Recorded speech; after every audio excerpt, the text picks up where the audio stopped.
This naturalrefrigerants.com article is being read by an automated voice. Atmosphere projects. Annual TFA produced by F-gas emissions from MAC in Europe to Quadruple by 2034 by Michael Gary, published September 30th, 2025.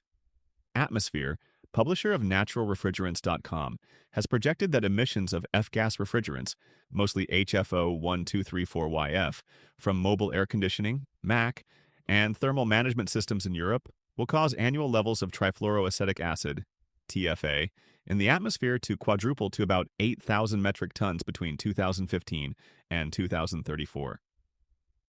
Atmosphere data also showed that cumulative levels of TFA generated from emissions of F-gases from cars in Europe will increase to 600% of 2015 levels by 2050, and then level off. The company expects the average amount of TFA found in rainwater in Germany in 2014, 340 nanograms per liter, will almost triple to about 1,000 nanograms per liter by 2034 before falling back to 340 nanograms per liter in 2045. TFA levels in Europe will decline as electric car manufacturers gradually switch to natural refrigerants like CO2, R744, and propane, IR290 in electric vehicles. These results are based on a scenario in which PFAS refrigerants will be restricted in 2035 and 2042 in different drivetrain systems in the EU, and new internal combustion engine ICE cars will be banned in 2035. The findings were announced by Marc Chassereau, CEO of Atmosphere, at the MoMac Summit 2025 XTU Berlin. The event, held September 23rd to 24th, was organized by Atmosphere and Technische Universität, TU, Berlin's Department of Heat Transfer and Heat Conversion, and took place on the university's campus.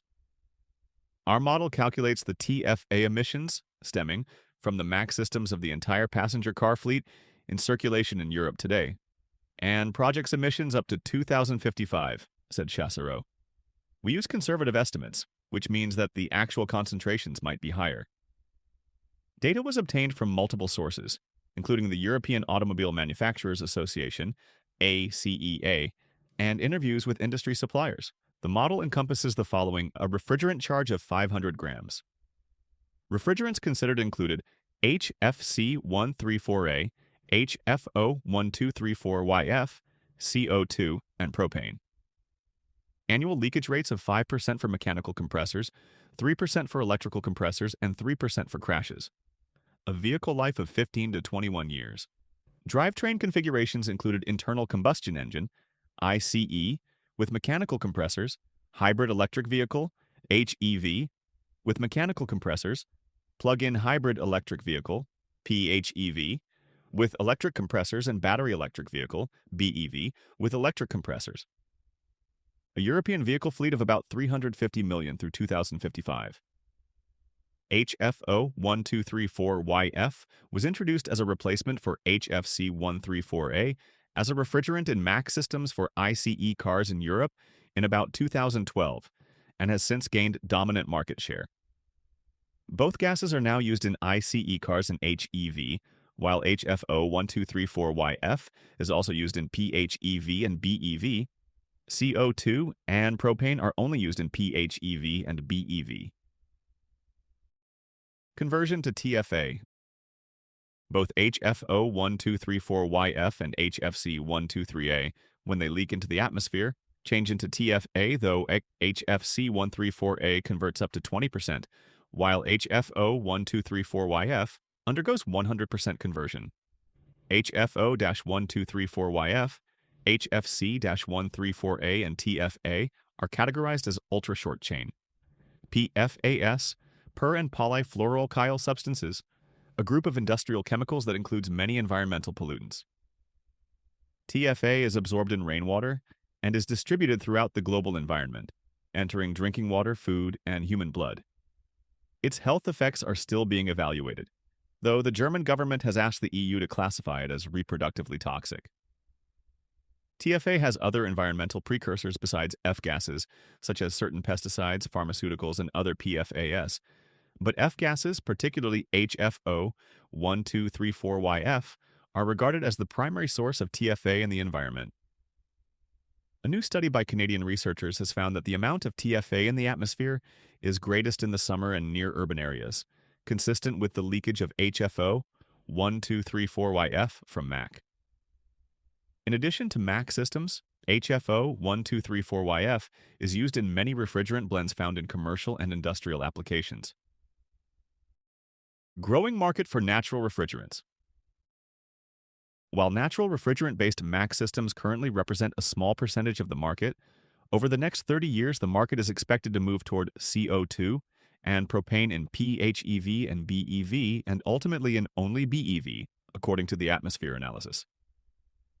For example, automotive thermal management supplier Hanan Systems recently announced that it has produced more than 1 million CO2 electric compressors for electric vehicles. "That's big message," said Chassereau. "CO2 is here, and it's working." These compressors are for PHEV and BEV. In addition, automakers are showing high interest in propane, R290, based thermal management systems for PHEV and BEV electric vehicles, according to Benedikt Schauder, thermal management development lead at ZF, a German automotive supplier. There are propane providers that are coming in the next 2 to 3 years, and there's going to be some real competition with CO2 systems, said Chassereau. In electric vehicles, the thermal management system not only supplies comfort, cooling, and heating for passengers, but it also allows the battery to remain at optimal temperature, 20 to 45 degrees Celsius, 68 to 104 degrees Fahrenheit, to charge faster. 3 scenarios. In its analysis of F-gas emissions from MAC systems, Atmosphere Incorporated Restriction Option, RO, 2 in the recently updated EU PFAS restriction proposal, which is still being negotiated. Under 2 reals, PFAS refrigerants in MAC systems and combustion engine vehicles with mechanical compressors have a 13.5-year total exemption, derogation, including the 1.5-year transition period after the restriction enters into force, which is expected in 2028. PFAS refrigerants used in light-duty electrical vehicles, such as passenger cars and vans, have a 6.5-year total exemption. Atmosphere looked at 3 potential scenarios with RO2. One where ICE cars are banned in 2035, a second where the ban is delayed until 2041, and a third where the 2041 delay is combined with more aggressive PFAS bans in electric cars. It determined a 47% effectiveness rate for Scenario 1, 36% for Scenario 2, and 46% for Scenario 3.3. Those are all well below the minimum effectiveness threshold of 70% for eliminating persistent chemicals in the EU. How to fix that is the challenge for policymakers and industry over the next 12 to 24 months, said Chassereau. In Scenario 1, PFAS restrictions enter into force in 2028, and exemptions end for BEV in 2035 and for ICE, HEV, and PHEV in 2042. Scenario 2 assumes a delay of the ICE ban until 2041 and maintains the exemption periods. Scenario 3 assumes a delay of the ICE ban until 2041, but shortens the exemption periods for BEV to 2030 and PHEV to 2035. Under Scenario 1, annual TFA generated by HFO 1234YF, mostly, and HFC 134A, beginning at 2,000 metric tons in 2015, is projected to grow to a peak of 8,000 metric tons in 2034, then decline to 2,000 metric tons in 2050. Cumulative levels of TFA are projected to increase by 600% between 2015 and 2050. Scenario 2 delays the reduction of TFA by about 5 years, but Scenario 3 returns to the Scenario 1 schedule. Several European countries have issued guidelines for acceptable levels of TFA in drinking water. Germany has set a health-based guideline value of 60 micrograms per liter for TFA in drinking water and a precautionary measure of 10 micrograms per liter. Denmark has set a TFA drinking water threshold of 9 micrograms per liter, while the Netherlands has listed the lowest drinking water advisory, 2.2 micrograms per liter.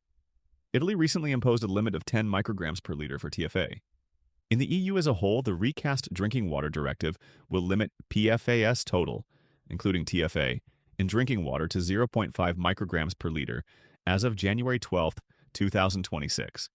Member states can use this or a 0.1 microgram per liter limit for 20 specific PFAS, not including TFA.